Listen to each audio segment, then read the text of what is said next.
And here's which nucleus are marked.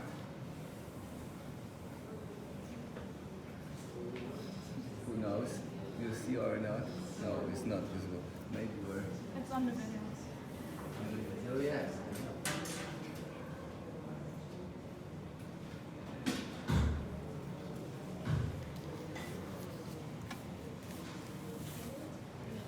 It's visible. This one is the dentate, yes, nucleus. Dentate nucleus. So this we mark during the practical test. Dentate nucleus. Here you have the part groups, yes, this one you have the groups of the nucleus, but it's not visible. Where we add the contrast material, maybe is visible. Now you see only the one nucleus and with this nucleus marked. So the dentate nucleus, here you have the vernix, yes, of the cerebellum, exactly the same like we show you here. And, oh, so, Ouch. and what we marked from this specimen more? Here you know, this one is the zoom is so big. Okay.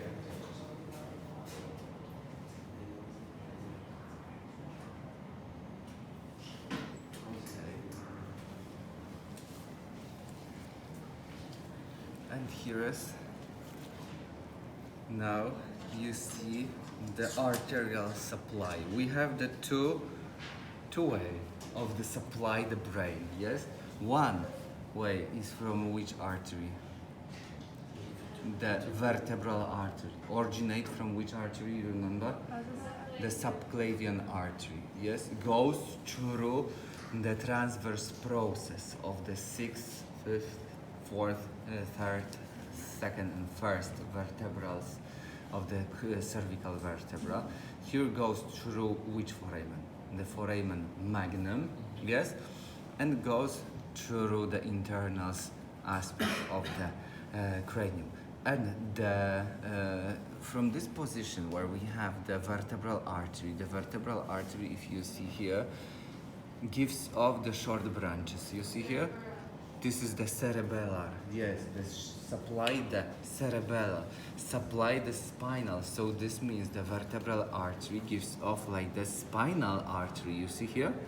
This one is anterior cerebellar artery, and from the posterior aspect you have the same artery, but of course they changed the name like the posterior cerebellar artery.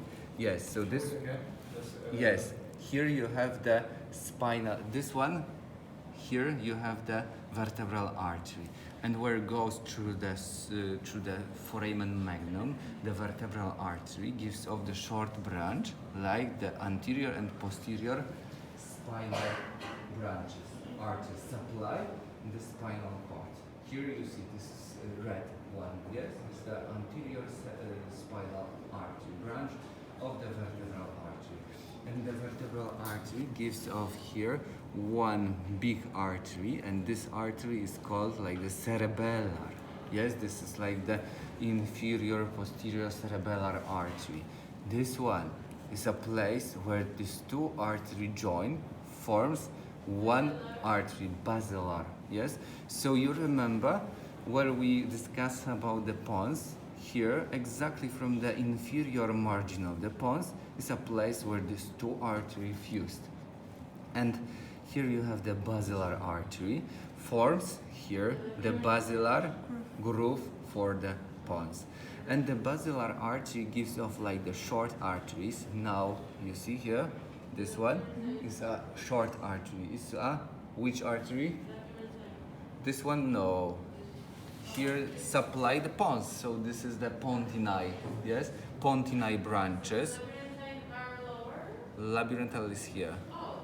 Yes, so this one is the pontini, yes, pontini artery, and the superior cerebellar posterior artery, this one, yes. Here is the inferior one, here is this one, you see, inferior, this one is a superior, yes. Supply the posterior region, supply the cerebellum.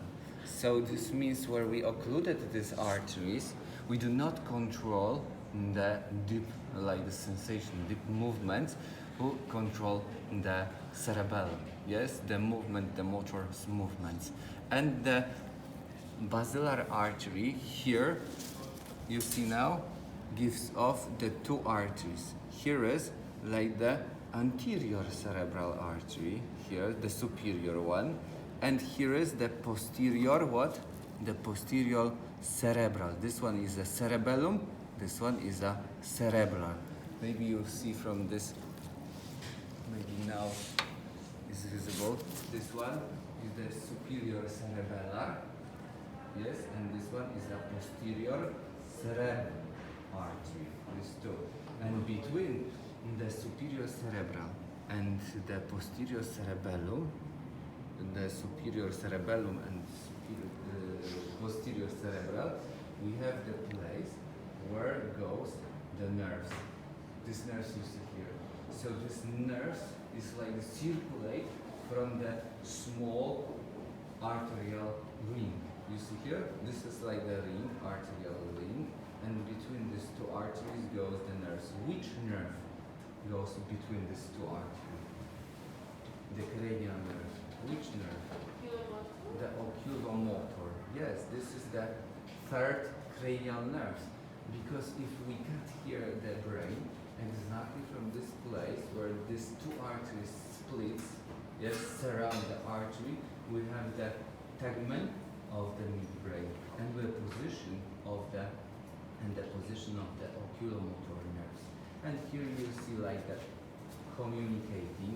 This one is a posterior communicating artery. Yes, posterior communicating cerebral artery. This one, but this artery is a branch of which artery? Of the internal carotid artery. It's not to do from the basilar artery and of course the vertebral artery. This branch refers to the internal carotid artery.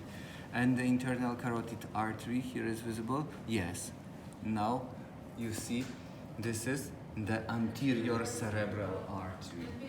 And yes, but you must know the anterior cerebral artery has a part, yes? Has a part like the A1, A2, and A3.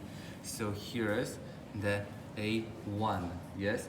So this is like the pre-communicating part, because here you have the one unpaired artery is a communicating anterior cerebral artery.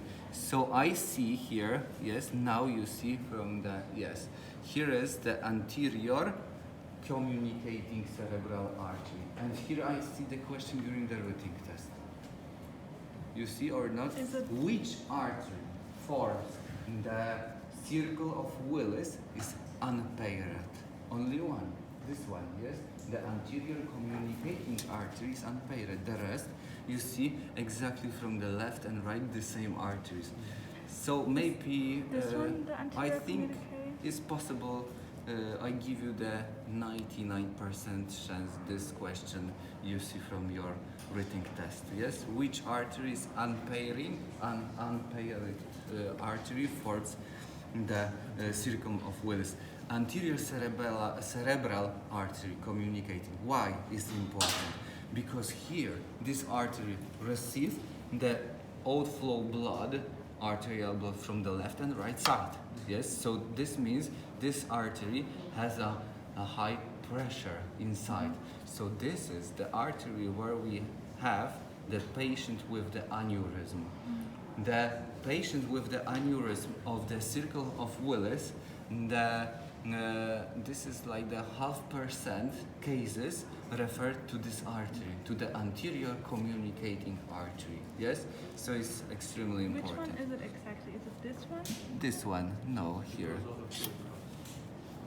Here is, yes, this one is the anterior. It's a small, but it's possible to mark. Okay. So this is the pre-communicating part, A1. Okay.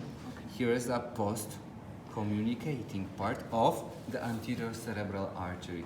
And the anterior cerebral artery here flexed and surrounding which structure you exactly remember, because here is visible which structure. What is this?